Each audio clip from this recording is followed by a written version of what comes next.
Subscribe to our channel. Ouais, heureusement, j'ai rangé les valises. Vraiment, j'ai fait le ménage. Il me reste plus qu'à repasser les draps, à faire le lit.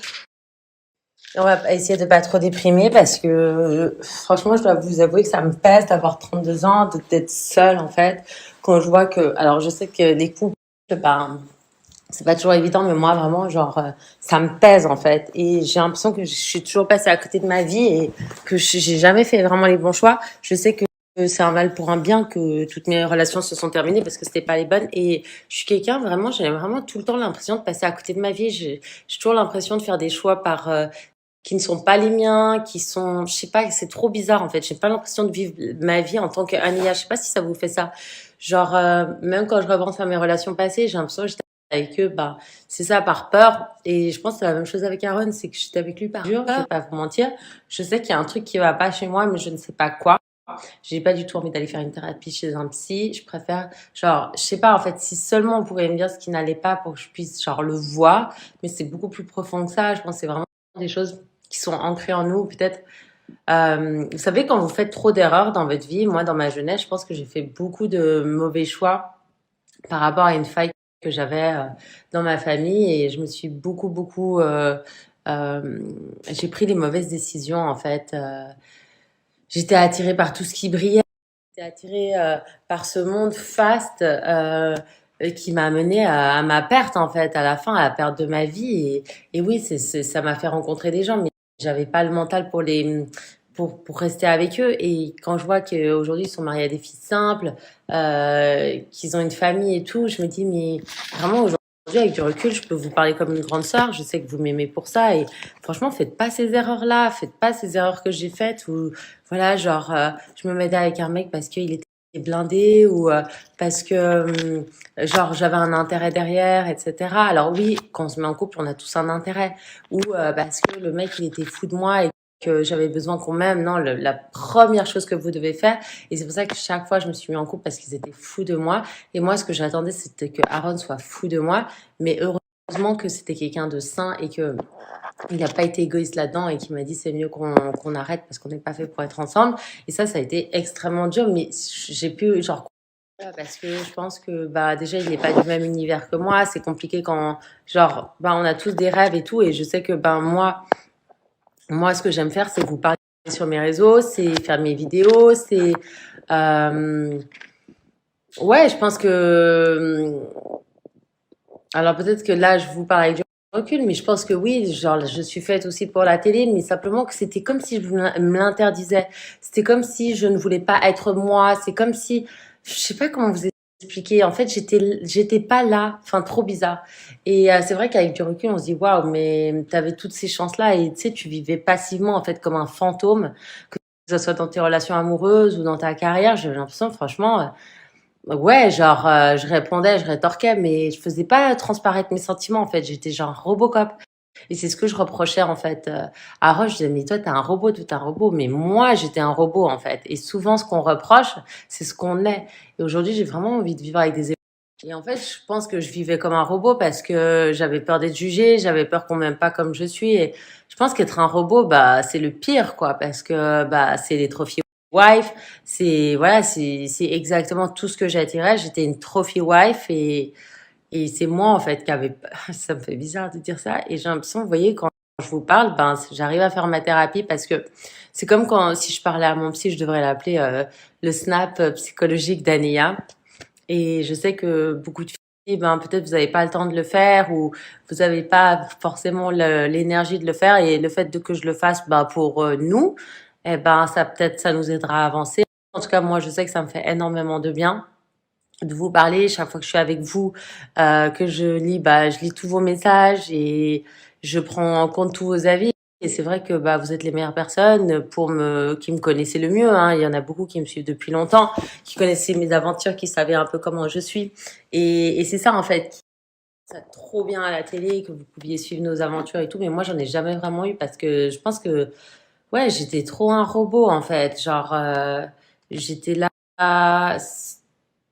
Franchement, ouais, genre, il y avait pas trop de sentiments. Je pense que, je sais pas, franchement, et quand j'ai vraiment voulu y croire, ben, c'était encore difficile parce que peut-être que j'arrivais pas à me projeter et que mes copains, eux non plus, ils n'arrivaient pas à se projeter. Et du coup, bah, c'était le retour du karma.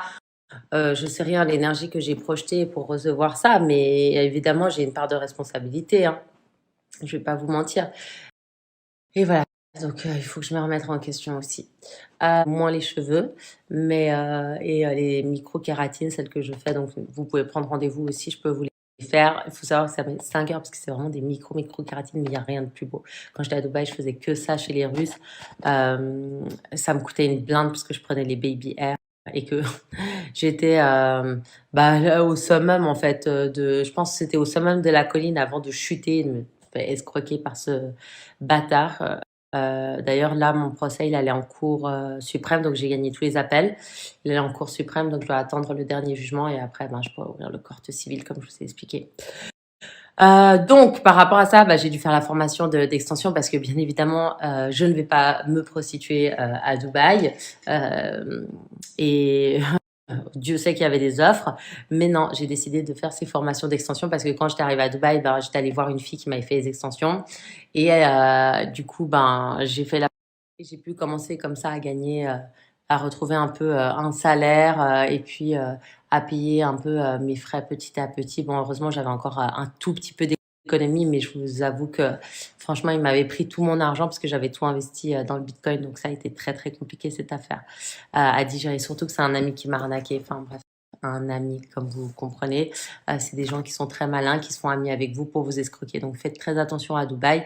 Il y a énormément d'escrocs. Après, il y a des gens très très bien. Il y a beaucoup d'Américains qui m'ont beaucoup aidé dans cette affaire, qui m'ont accompagné, qui ont vraiment été là pour moi. Mais il y a beaucoup beaucoup d'escrocs aussi, d'étrangers, etc. Lui, c'est un mec afghan. Il venait d'Afghanistan. Et vous le voyez, putain, il a genre 3,5 millions sur Insta. Enfin, j'ai qu'une hâte, c'est de vous le montrer bientôt. C'est une question de mois là quand j'aurai tout fini.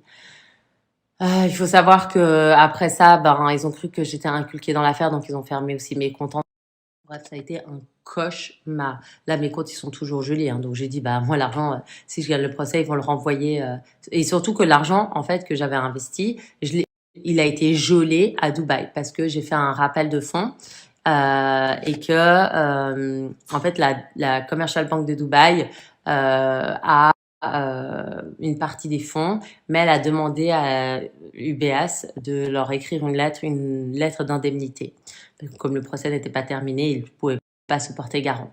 Simplement qu'UBS ne veut pas se porter garant par rapport à ça. Donc du coup, cet argent est bloqué à la banque et je ne sais pas comment je vais le récupérer. Je pense qu'à la fin des procès, ben, la Commercial Bank de Dubaï va renvoyer les fonds sur UBS, mais pour l'instant, j'ai zéro, quoi. Enfin, j'ai dû tout refaire. Donc ça, c'était chaud aussi. Donc ouais, je vois des gens qui se plaignent parce qu'ils ont zéro, qui font des plateaux télé et qui pleurnichent, etc. C'était vraiment genre triste, quoi. Pas tous les jours, hein, mais ça m'arrivait des fois, j'avais trop de pression, j'en pouvais plus. J'étais genre angoissée. Et du coup, bah, j'étais obligée de boire toute seule dans mon hôtel une bouteille de vin. C'était dramatique parce que j'étais trop triste, quoi. J'étais trop mal et que j'arrivais plus à supporter et que bah, c'était trop de pression, en fait. Trop, trop, trop, trop de pression. Bref, et que bah, après, je me suis entourée des mauvaises personnes et voilà. Et que personne n'a été là pour moi, hein. J'ai demandé de l'aide à toutes les personnes que vous voyez aujourd'hui dans la sauce. Personne n'a été là pour moi. Donc j'étais vraiment seule. Et encore aujourd'hui, on est seul et c'est comme ça. Sauf des gens que je connaissais pas, qui m'ont aidé, qui ont été là pour moi. C'est ça qui est fou. C'est les gens que vous connaissez pas, qui sont là pour vous, les gens que vous connaissez, à qui vous rapportez de l'argent, avec lesquels vous travaillez, mais ils sont là pour encore plus vous. Enfin, ils sont pas là pour vous soutenir, quoi. Chacun a ses merdes. Après, je leur en veux pas. Chacun a ses merdes dans la vie, mais c'est juste pour dire que aujourd'hui, j'ai compris que je suis seule, que c'est comme ça, que si je peux faire un minimum autour de moi, ben, j'essaierai de le faire. C'est pas forcément toujours évident et que voilà, parfois, il faut gérer sa propre merde et si on peut donner un coup de main, ben, faut le faire en général parce qu'on est sur cette terre, comme je dis, pour servir son prochain en général. Voilà, les amis. Donc, j'ai bouffé tous les biscuits aussi parce que franchement, quand on voit aussi la vie des autres et tout sur Snap, je vais pas vous mentir, franchement, ça me pèse de pas avoir d'enfants, ça me pèse de pas avoir de copains, ça me pèse de pas être mariée. Enfin, voilà, c'est des choses qui sont difficiles pour moi. Donc là, je suis vraiment résolue cette année à, à vraiment trouver euh, quelqu'un qui pourrait me correspondre et m'épanouir aussi dans ma vie, dans mes métiers, dans tout ce que je fais. Voilà. Et c'est important aussi de toujours genre se conditionner son cerveau à avoir le verre à moitié plein parce que ben souvent la vie fait que ben, on n'a plus d'énergie, que la vie elle est difficile. Et c'est pour ça que les gens qui veulent pas avoir d'enfants, en fait, c'est des gens qui sont ultra sensibles et justement qu'ils ne veulent pas faire infliger ça à leurs enfants et qu'ils n'arrivent pas à faire des enfants pour ça, mais parce qu'ils sont trop en souffrance, mais et qu'ils n'ont pas assez d'amour en eux.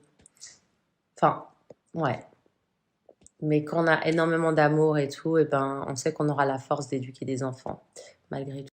Ouais, les gens qui veulent pas trop d'enfants et tout, c'est un peu des gens qui ont tellement souffert qu'ils sont devenus pessimistes.